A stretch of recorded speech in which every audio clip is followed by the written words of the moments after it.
Impossible engineering of the fighter that shouldn't have flown the paradox that defied physics. What if I told you that one of the most advanced fighter jets in history, a machine that could vanish from radar and strike without warning, wasn't he supposed to fly at all?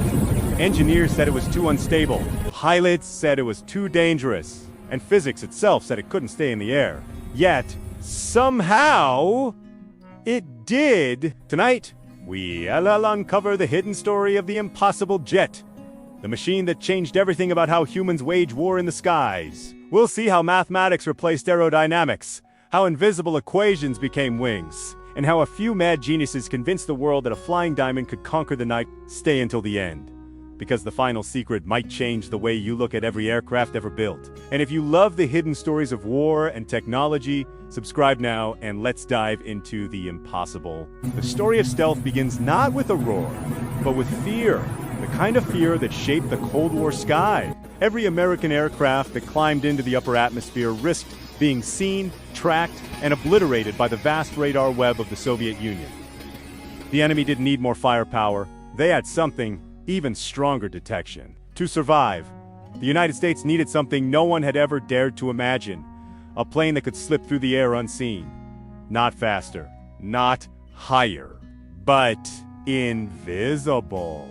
Yet invisibility, in the 1970s, wasn't an engineering challenge. It was science fiction. Every aircraft designer lived by one law.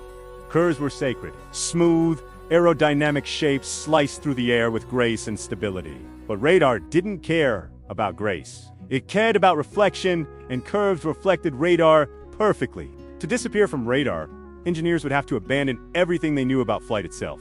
It was at Lockheed's secretive Skunk Works facility, the birthplace of legends like the U-2 and SR-71 Blackbird, that a new group of engineers was handed an unthinkable mission: make a plane radar cannot see. The order sounded more like a riddle than a blueprint. Even Kelly Johnson, the iconic founder of Skunk Works, believed it was impossible. Then, in a twist of irony, the answer came not from America, but from the Soviet Union. A young radar physicist named Pyotr Ofimasev had written a dense, nearly unreadable paper called Method of Edge Waves in the Physical Theory of Diffraction. It described how electromagnetic waves like radar scatter when they strike different surfaces. The Soviets had dismissed it as purely theoretical, but in 1975, a Lockheed mathematician named Denis Overholser stumbled upon an English translation of the paper and saw something extraordinary. It was Tejas theory. It was a roadmap to invisibility. Overholser and his colleague Bill Schroeder began feeding Ofimsev's equations into early computers, calculating how radar waves would bounce off every possible surface. The result was shocking. The shape least visible to radar wasn't smooth or sleek. It was faceted, jagged, angular, like a cut diamond. The first mock-up looked like a geometry experiment gone wrong. The engineers nicknamed it the hopeless diamond. No one believed it could fly. But mathematics doesn't lie. What looked ridiculous to the human eye was perfect for scattering radar signals into 1,000 harmless directions. Still, there was a cruel irony at the heart of this discovery. To become invisible to radar, the plane would have to sacrifice almost everything that made a plane fly well. Its flat surfaces created unstable airflow. Its sharp edges disrupted lift. Its center of gravity made it twitch and shudder at the slightest disturbance. The first prototype, the IV Blue, was a Frankenstein of equations and fear. It shook violently in flight, demanded constant corrections, and punished even the smallest pilot mistake. But when the radar tests came back, the impossible had happened. It was nearly invisible. In that moment, Lockheed's engineers realized something profound. Stealth wasn't just a new kind of technology. It was a new philosophy of war. For the first time in history, survival in the sky wouldn't depend on armor or speed, but on absence. Victory would belong to the one who could not be seen. And so, in a desert test range under a moonless night, a flying diamond rose into the air, a machine that defied the laws of aerodynamics and mocked the logic of physics. It shouldn't have flown, but against all odds, it did. When Lockheed's engineers rolled out their strange angular creation for the first time, even the most seasoned test pilots couldn't hide their disbelief. It looked less like an aircraft and more like a mistake, a paper origami experiment that somehow escaped a geometry class. There were no curves, no graceful wings, no aerodynamic balance. It was all edges. The pilots joked that it might fly as well as a manhole cover, but beneath the laughter was unease. Every instinct, every flight rule they knew screamed that this thing would crash the moment it left the runway. The challenge wasn't just building a stealth plane, it was building something that physics didn't want to exist. The flat panels that made the aircraft invisible to radar also robbed it of lift. Its jagged design made air flow unpredictably, creating violent turbulence and sudden stalls. A human pilot could never react fast enough to control it. That's when the engineers realized they needed more than wings. They needed a brain. For the first time in aviation history, control would be handed not to muscle, but to microchips. They created a digital nervous system, a fly-by-wire interface that replaced direct mechanical controls with computers. Instead of cables and hydraulics, electronic signals pulsed from the pilots stick to the control surfaces. Each command filtered through software that calculated stability thousands of times per second. The pilot no longer flew the plane, the computer did. If the machine sensed even the slightest wobble, it corrected it instantly, far faster than any human could. This invisible co-pilot kept the unbalanced diamond in the air, turning chaos into control. But there was a heavy price for such a miracle. Stealth demanded compromises at every level. The radar-absorbing coating that cloaked the plane's body was delicate. It peeled under rain, cracked under heat, and required constant reapplication. The jet engines, buried deep inside to reduce infrared visibility, ran dangerously hot. Maintenance crews called it a prima donna, brilliant in performance, but temperamental and unforgiving. Even the canopy had to be coated with gold dust to deflect radar, turning the cockpit into a dim, amber-tinted cave. The pilots couldn't see much, and the flight computer didn't trust them enough to let them touch too much, either. And yet, against every prediction, the unflyable aircraft flew.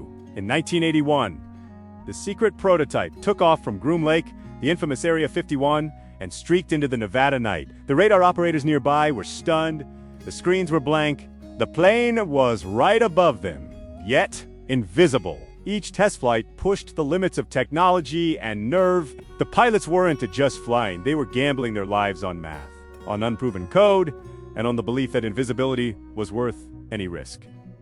2 prototypes crashed during testing. Each loss was a grim reminder that the machine balanced on the edge between genius and disaster. Still, the program pushed forward. Lockheed's engineers refined every panel, tuned every algorithm, polished every secret surface. What emerged from the shadows wasn't a prototype anymore. It was a weapon, sleek and black, angular as fear itself. They called it the F-117 Nighthawk. It was the first aircraft in history designed entirely around stealth, and it was so classified that even the Pentagon barely acknowledged it existed. Those who worked on it said it felt less like building a plane and more like summoning a ghost. The Nighthawk wasn't made to dominate the sky, it was made to disappear into it. It didn't fight the night. It became the night. When the world finally saw it, years later, they wouldn't believe that such a strange, alien-looking craft had not only flown, but changed the very definition of flight itself.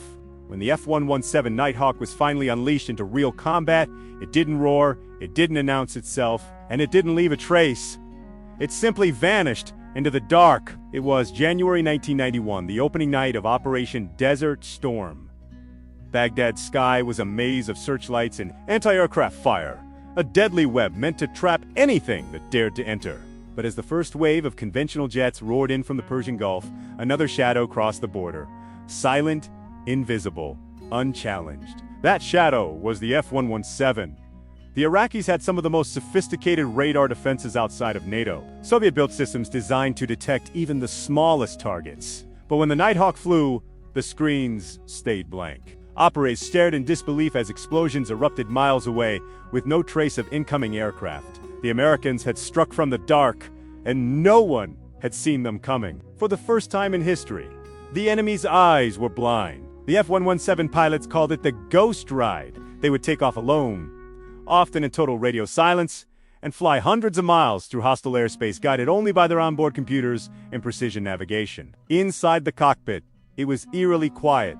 No chatter, no signals. Just a low hum of the fly-by-wire system adjusting the aircraft's unstable body thousands of times per second. It was as if the plane wanted to stay hidden, as if it knew what it was. Pilots said, flying it felt less like commanding a jet and more like becoming part of one. The machine reacted before they did, corrected mistakes they hadn't yet made, and held them steady when turbulence tried to rip them apart. On radar, they were invisible to the naked eye. Just another fragment of the night sky.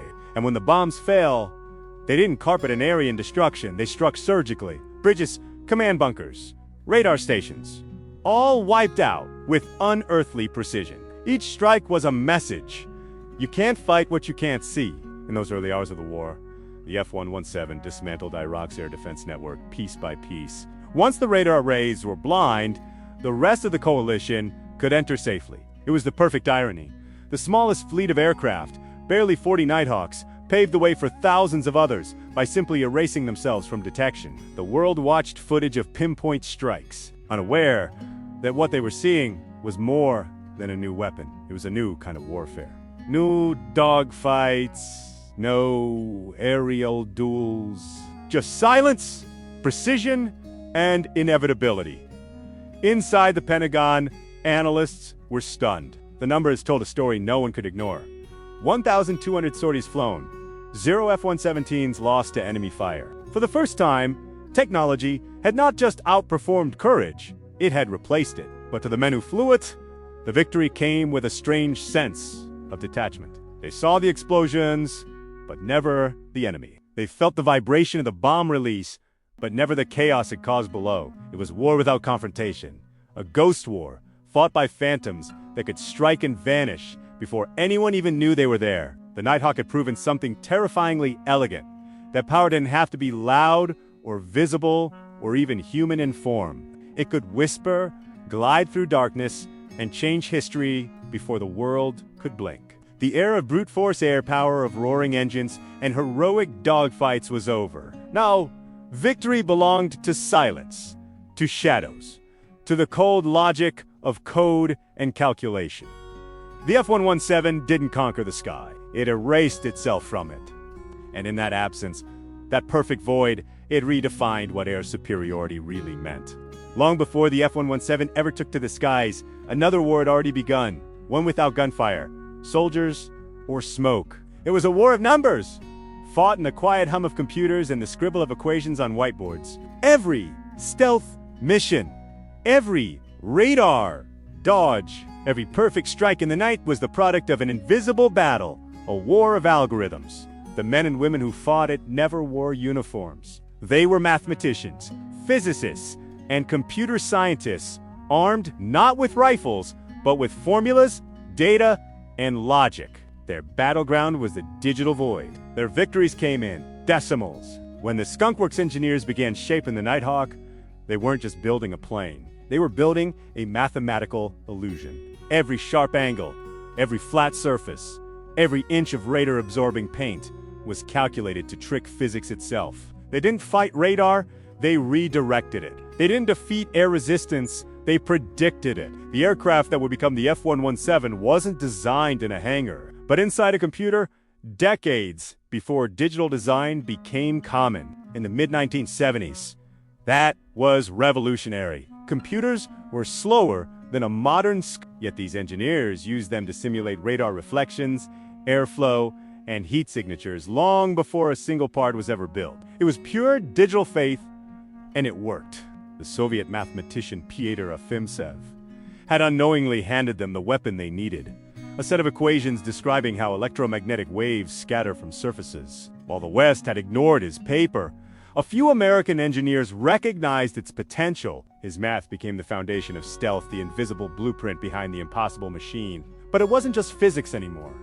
It was code. The Nighthawk was one of the first aircraft in history whose shape and stability depended entirely on computer calculations. Without software, it would have fallen from the sky. With it, it became untouchable. Every mission flown was a live experiment, a test of whether math could truly outthink human instinct. Pilots trusted not their reflexes, but algorithms written by unseen minds thousands of miles away. They had to believe that a formula could save their lives.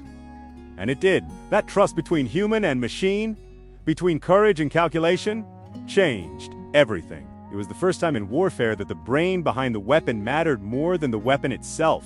The lessons learned from the F-117 Nighthawk echo through decades into the B-2 Spirit stealth bomber, into autonomous drones, into modern cyber warfare systems that attack not bodies, but networks. In the decades that followed, the battlefield expanded beyond the physical. War became a game of data: who could process faster, hide better, deceive deeper. Firepower was no longer measured in tons of explosives, but in terabytes of information. The F-117 was the spark that ignited that transformation. It proved that equations could conquer radar, that invisible lines of code could shape the visible world. Today, stealth is everywhere, not just in aircraft, but in satellites, submarines, missiles, and even the algorithms that guard nations from digital attack. Yet the same secret remains. Behind every act of invisibility lies a war of logic and precision. The Nighthawk's greatest legacy wasn't its shape, its missions, or its mystery. It was the revelation that the next great wars wouldn't be fought by muscle or even machinery, but by mathematics. It taught humanity something profound and unsettling. That power no longer comes from the hand that holds the weapon, but from the mind that designs it. Today, the F-117 Nighthawk no longer rules the skies. It sits silent in hangars and museums. Its matte black surface dulled by dust and time. Its sharp edges still whispering of the night it once commanded. To most, it's a relic. But to those who understand what it represented, the Nighthawk is something more. A symbol of defiance against the limits of what we believed was possible. When engineers at Lockheed Skunk Works first drew its jagged lines, experts called it insane. It'll never fly, they said. It breaks every law of aerodynamics. But that was the point. The F-117 didn't obey physics. It negotiated with it. It turned the laws of flight into suggestions and proved that genius often begins where logic ends. Its descendants, the B-2 Spirit, the F-22 Raptor, the F-35 Lightning II, all owe their existence to that moment when a handful of dreamers refused to listen to the word impossible. Each stealth aircraft that takes off today carries the DNA of the Nighthawk, the idea that invisibility isn't magic, but mathematics, and that courage isn't just found in cockpits, but in design labs. Yet, as technology advances, the story grows darker. The same innovation that made the F-117 invisible to radar has now made humans invisible to war. Drones strike targets continents away. Algorithms track enemies before soldiers ever see them. Artificial intelligence analyzes, predicts, and decides faster than any pilot could ever react. And so, the haunting question remains, have we gone too far? When the first stealth plane flew, it still needed a heartbeat inside it, a human being to feel fear, make choices, and bear responsibility. But what happens when machines no longer need us? When the sky is filled with drones, fighting drones, and wars are waged by invisible code who carries the burden of conscience. The legacy of the F-117 isn't just its shape or its victories, it has a warning. It reminds us that every leap forward in technology brings us closer to a precipice where innovation and morality collide. Because every time humanity creates a new machine to fight its battles, we risk losing a little more of the humanity we're fighting to defend. Yet, maybe that's what makes the Nighthawk story so timeless. It wasn't built out of greed or destruction. It was built out of curiosity. A question turned into an aircraft. Can we make the impossible real? And through that question, the F-117 became something more than a weapon. It became a reflection of who we are as a species, restless, fearless, always reaching beyond what we should. The jet that shouldn't have flown ended up changing not only aviation, but the very philosophy of war. It showed that our greatest power isn't in the machines we build, it's in the minds that dare to imagine them. So now, as we stand on the edge of a new age of autonomous aircraft, hypersonic weapons, and AI-driven warfare, we should remember what the engineers of the past already knew. That behind every circuit, every line of code, every shadow that moves across the night sky, there's still a human story beating at the center of it all. Because, in the end, the most powerful weapon ever created isn't stealth, speed, or software. It's the human imagination. If you've enjoyed this journey through the impossible, make sure to subscribe, leave a comment below, and share your thoughts. Which machine do you think will be the next to challenge the laws of physics? The next impossible dream that refuses to crash?